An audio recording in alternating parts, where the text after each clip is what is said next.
नमस्ते दोस्तों, नोवेड लोकेश 99 के एक और नए ब्लॉग पर आपका स्वागत है। इसका जो नाम है मतलब मैं क्या क्या कहूँ, बादाम हलवे को ट्राई कर रहा हूँ।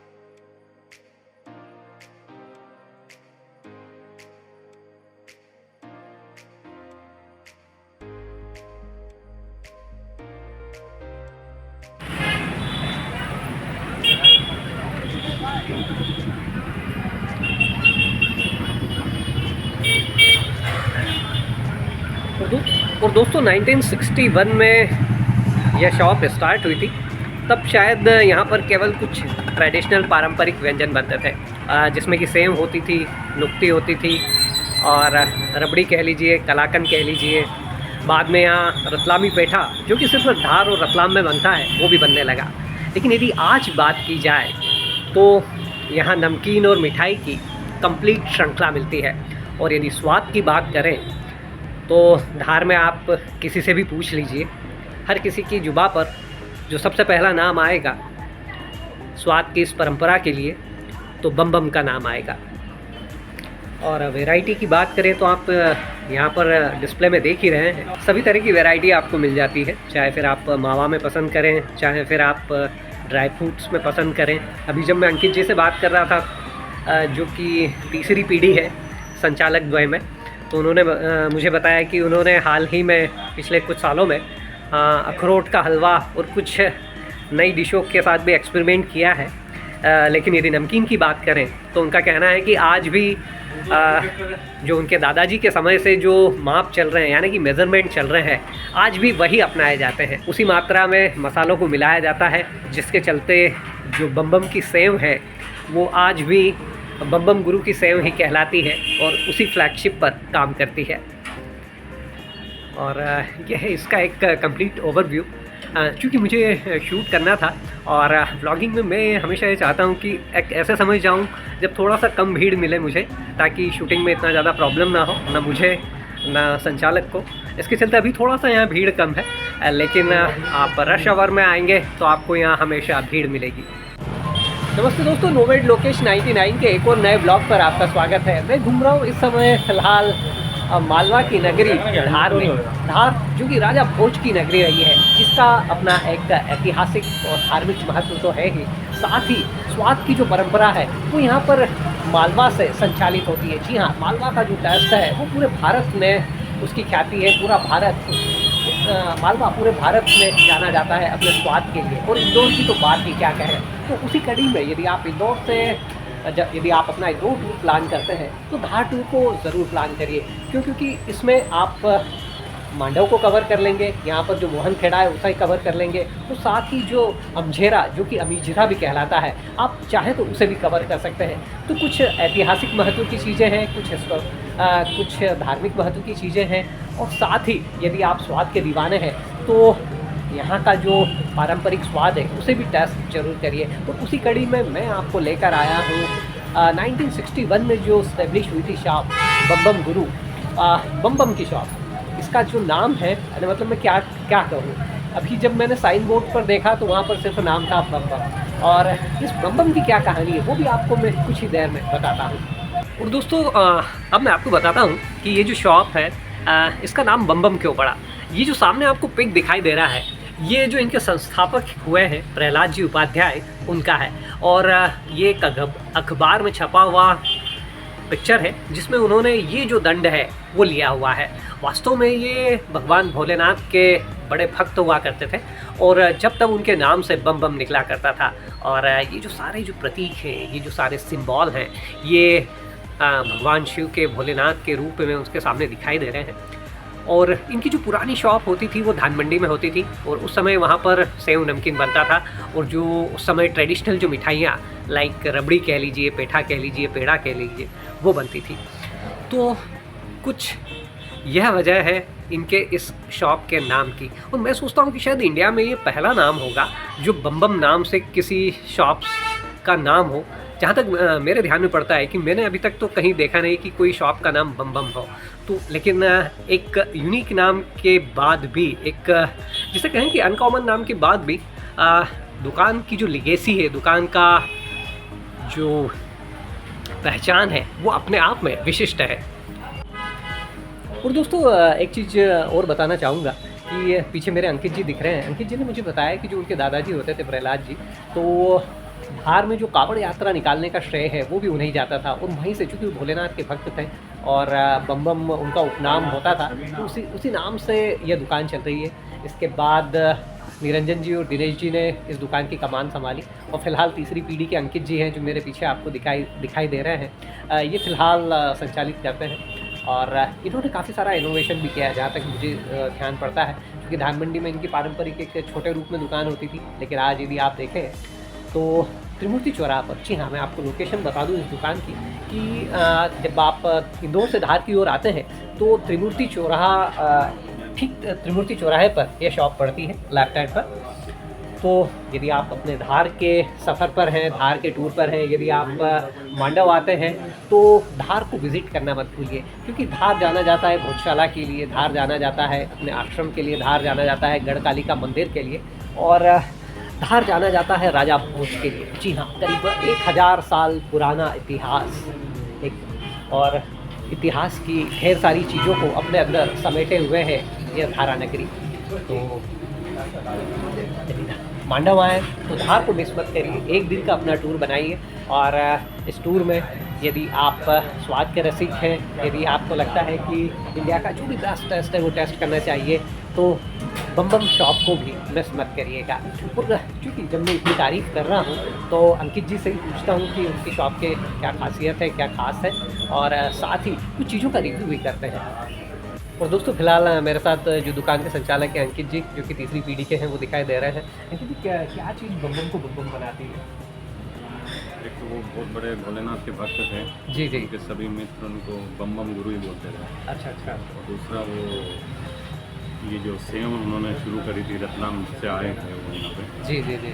तो वो हाथ से बनाते थे, तो अच्छा। आज भी उन्हीं के नाम से वो सेव बिक रही है, बम बम की। बम बम के नाम पर आज मशीनों से होता है काम, या आज भी हाथ से? मशीनों से बनती है, मशीनों से बनती है। लेकिन जितना भी नाप तोल है जो वो बता के गए थे अभी भी वैसे ही चल रहा है। तो दोस्तों ये चीज़ें हैं जो किसी भी शॉप को लीगेसी के रूप में कन्वर्ट करती है, क्योंकि परंपरा वही चली आ रही है। जो मसाले हैं आज भले ही उनकी क्वालिटी में थोड़ा बहुत पर्टिकुलर टाइम के हिसाब से चेंज होता है, लेकिन यदि स्वाद की कंसिस्टेंसी की बात करें तो इन लोगों की कोशिश रहती है कि उसी गुणवत्ता की, उसी क्वालिटी के जो मसाले हैं वो यूज़ करते हैं, उसी गुणवत्ता के इंग्रेडिएंट्स यूज़ करते हैं, जिसके चलते जो बम बम है वो बम बम बना रहता है। जय कृष्ण। और कौन सी चीज़ आपके सबसे ज़्यादा पसंद है? थोड़ा प्रसाद बाबा नमकीन आप दिया करते हो, नमकीन आप देते हो, बात बात जी जी। और उसके बाद अपनी कृष्ण। रसमलाई है, मिलके थे। और अभी ठंड का मौसम है तो गजक और अखरोट हलवा चलता है। वाह तो दोस्तों ये कुछ इस तरह की चीज़ें हैं जो यहाँ की फ्लैगशिप ब्रांड कह लीजिए, या ऐसी चीज़ें जो आपको यहाँ पर ज़रूर टेस्ट करना चाहिए, जो अंकित जी से मैंने जानना चाहिए। तो क्योंकि मैं इतनी तारीफ़ कर रहा हूँ तो कुछ चीज़ें मैं आपके लिए ज़रूर रिव्यू करके देख लेता हूँ कि वास्तव में ये अप टू मार्क है या नहीं। और दोस्तों जब बम बम के स्वाद की इतनी तारीफ़ होगी तो उनके जो स्वाद है उसका टेस्ट का रिव्यू तो बनता है। अब चूँकि मिठाई की शॉप है तो मैं हर चीज़ का रिव्यू तो नहीं कर सकता हूँ, लेकिन क्योंकि मैंने अंकित भैया से पूछा किस चीज़ का मुझे रिव्यू करना चाहिए, तो उन्होंने एक अखरोट का हलवा, जो कि यहाँ की एक नई डिश है जो अभी अभी ये लोग बनाने लगे, और दूसरी चीज़ बादाम का हलवा, ये दोनों हलवे उन्होंने मुझे दिए। क्योंकि ठंड का मौसम है तो ऐसे टाइम पे बादाम का हलवा, अखरोट का हलवा, गाजर का हलवा, इन सब चीज़ों की मांग रहती है। साथ ही ये वो बम बम की सेव है जो मैंने ली है, थोड़ी सी ली है क्योंकि मुझे रिव्यू करना है।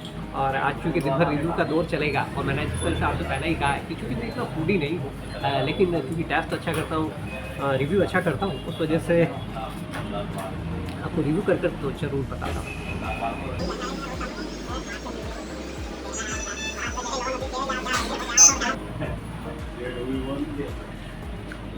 दोस्तों अखरोट का ये हलवा है और टेस्ट की में क्या बात है, मतलब दोस्तों मैंने अभी अंकित जी से बात की कि ये जो अखरोट का हलवा है इसका प्रिपरेशन कैसे होता है, तो उन्होंने मुझे बताया कि इसमें अखरोट डलता है, दूध डलता है, घी होता है, शक्कर होती है, इलायची होती है, और साथ ही केसर डली होती है।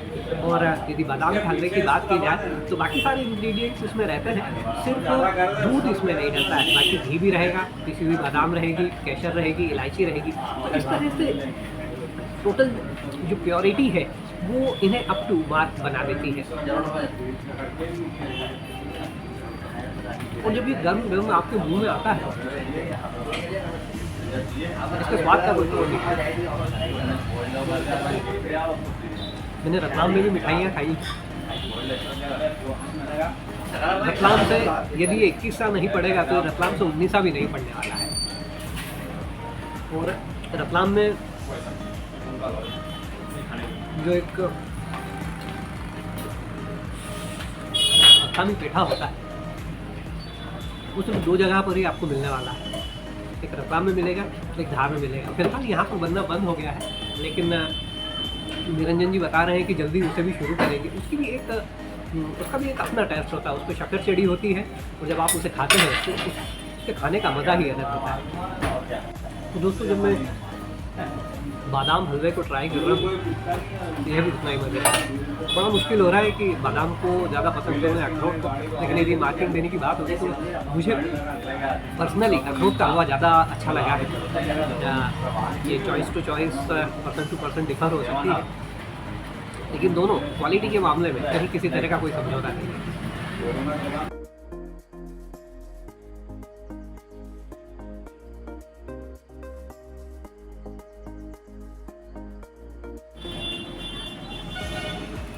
दोस्तों, अल्टीमेट अखरोट और बादाम का हलवा मैंने ट्राई कर लिया है और क्योंकि वो मीठा हो चुका है तो इसके ऊपर कुछ नमकीन तो बनता है। तो मैंने यहाँ की जो फ्लैगशिप ब्रांड है बम बम की सेव, जो कि इनके संस्थापक के नाम से ही बेची जाती है आज भी, उसे ले लिया है मैंने और इसे ट्राई करके देखते हैं कि ये सेव किस तरह की है।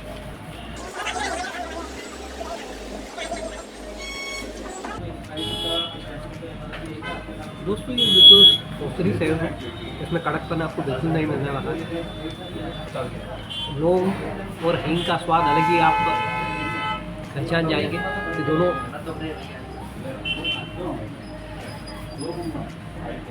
प्रॉपर तरीके से मिक्सअप है। तो दोस्तों, ये सेव का जो रंग होता है बेसिकली इसमें जो डलती है भूरी मिर्च, उसकी वजह से होता है। सेव आपकी जानकारी के लिए बता दूँ कि सेव में लाल मिर्च नहीं डलती है, सेव में भूरी मिर्च डलती है, क्योंकि एक अलग तरह की मिर्च होती है और जो स्पेशली सिर्फ सेव में ही डलती है।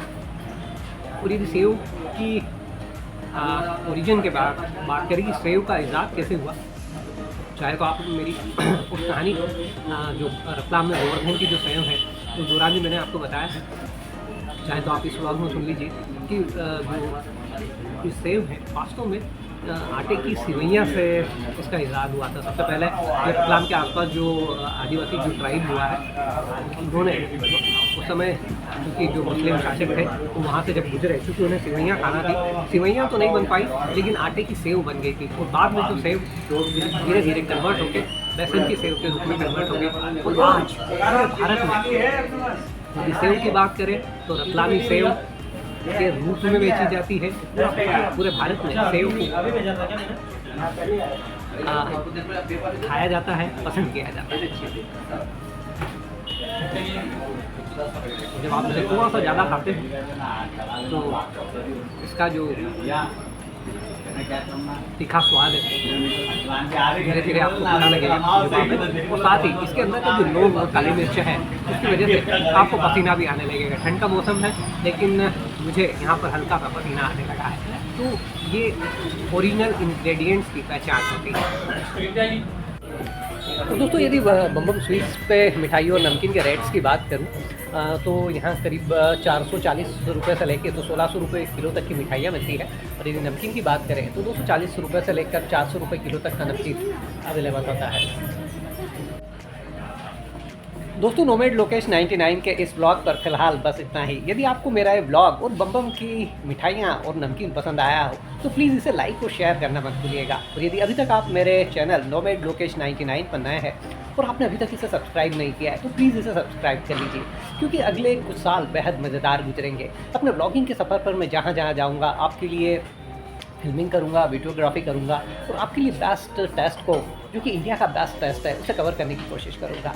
और चैनल के साथ आप चाहें तो मेरे फेसबुक पेज, इंडिया का बेस्ट टेस्ट विद लोकेश को भी फॉलो कर सकते हैं, जहां आपको इंडिया का बेस्ट टेस्ट तो मिलेगा ही, तो साथ ही पूरे इंडिया और आने वाले कुछ सालों में पूरे वर्ल्ड के जो बेस्ट साइट सीइंग प्लेसेस है उनकी भी जानकारी मिलेगी। आप वहाँ किस तरह से ठहर सकते हैं, वहाँ आप क्या देख सकते हैं, तो उन सारी चीज़ों के लिए आप मुझे लगातार फॉलो कर लीजिए। आप स्टे ट्यून्ड रहिए मेरे साथ, यानी कि लोकेश के साथ। और मेरे चैनल का नाम एक बार फिर से आपको रिकॉल करवा दूँ, नोमेड लोकेश 99, और इसकी स्पेलिंग है NOMADLOKESH99। और किस बात का वेट कर रहे हो यार, जल्दी से इसे सब्सक्राइब कर लीजिए। चलता हूँ, जल्दी आपसे मिलता हूँ फिर किसी नए ब्लॉग पर। तब तक के लिए अपना खास ख्याल रखिएगा। Good bye, good night, Shaba खैर।